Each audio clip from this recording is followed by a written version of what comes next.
ये ईवीएम अपने आप में साथ एक बहुत बड़ा घोटाला है। हम एक मांग करते हैं इस मंच के माध्यम से, ईवीएम के अंदर जो वीवीपैट की पर्ची है वो पर्ची वोटर को मिलनी चाहिए और वहां पे एक बैलेट बॉक्स होना चाहिए।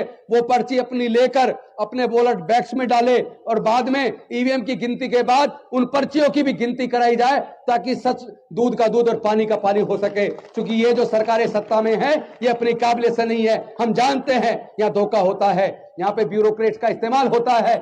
जो आदमी जीत गया उसको डिक्लेयर कर दिया, सिर्फ उसका सर्टिफिकेट जीत का नहीं मिला और उसके बाद जो हार गया बीजेपी का उसको हार को जीत में तब्दील करके जीता घोषित करके उसका सर्टिफिकेट दे दिया। ऐसे अनेकों ऐसे उदाहरण उत्तर प्रदेश के अंदर भी और बिहार के अंदर भी देखने में आए हैं। इसका मतलब आप जानिए, जब जर्मनी के अंदर केवल 2 लोगों ने कोर्ट के अंदर केस डाला कि हमें ईवीएम पे भरोसा नहीं है, हम जिसको वोट देना चाहते हैं हमें पता ही नहीं लग रहा हमारी वोट वहां जा रही है, वहां पे सुप्रीम कोर्ट ने वहां पे बैन कर दिया ईवीएम को। और जिन देशों ने ईवीएम बनाई है उन देशों ने ईवीएम पे भरोसा नहीं किया, ईवीएम को हटा दिया, वहां पे वोट बैलेट पेपर से होता है। तो हम मंच के माध्यम से निवेदन करते हैं भारत की सरकार से कि आप बैलेट पेपर से चुनाव कराइए, और या अगर आप ईवीएम से करा रहे हैं तो उसमें जो पर्ची निकलती है वो वोटर को दीजिए और साथ में बैलेट बॉक्स डालिए, वो पर्ची उसमें डाले और जब ईवीएम की गिनती हो जाए उसके बाद पर्चियों की भी गिनती कर उसका 100% मिलान कराया जाए।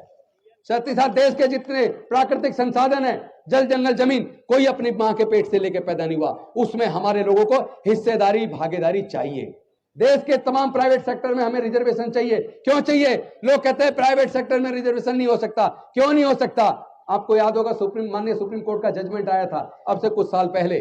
उन्होंने कहा कि जितने भी प्राइवेट स्कूल हैं जो सरकारी जमीन सस्ते दाम पे लेके खुले हैं उसमें उनको 25% ईडब्ल्यूएस और डीजी कैटेगरी को देना पड़ेगा। तो वही सिद्धांत जो पब्लिक स्कूल पर लागू होता है, उनको सरकारी जमीन मिली है।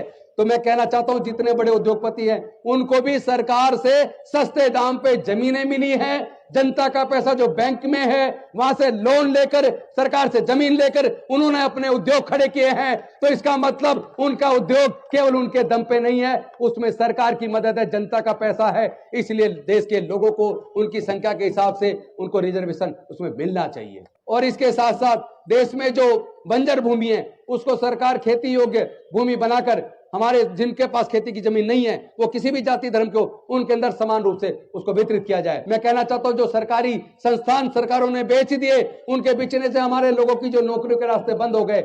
मैं कहना चाहता हूं अगर इंदिरा गांधी जी के समय पर जब सारे बैंक और सारी इंश्योरेंस कंपनियां प्राइवेट होती थी, अगर इंदिरा गांधी जी ने उस वक्त सारे बैंकों का और सारी इंश्योरेंस कंपनियों का राष्ट्रीयकरण किया था, अगर उस वक्त राष्ट्रीयकरण किया जा सकता था तो आज भी राष्ट्रीयकरण किया जा सकता है। जो जो सरकार ने बेच दिया, चाहे वो इंडियन रेलवेज हो, चाहे वो आईटीडीसी के होटल हो, चाहे वो एमटीएनएल बीएसएनएल हो, या उसके साथ एयरपोर्ट हो या बंदरगाह हो या एयर इंडिया हो, जितने भी विभाग बेचे हैं उन सबका राष्ट्रीयकरण किया जाए और जहां राष्ट्रीयकरण नहीं है वहां पे रिजर्वेशन लागू किया जाए। ये सारी मांग हम सरकार के सामने करते हैं और ये साथ में भेज दी जाएगी। इसके साथ साथ एक मांग वर्षों से चली आ रही है, वो है ओल्ड पेंशन स्कीम। देश के अंदर जो लोग सरकारों में नौकरी करते हैं उनको पेंशन की स्कीम हुआ करती थी।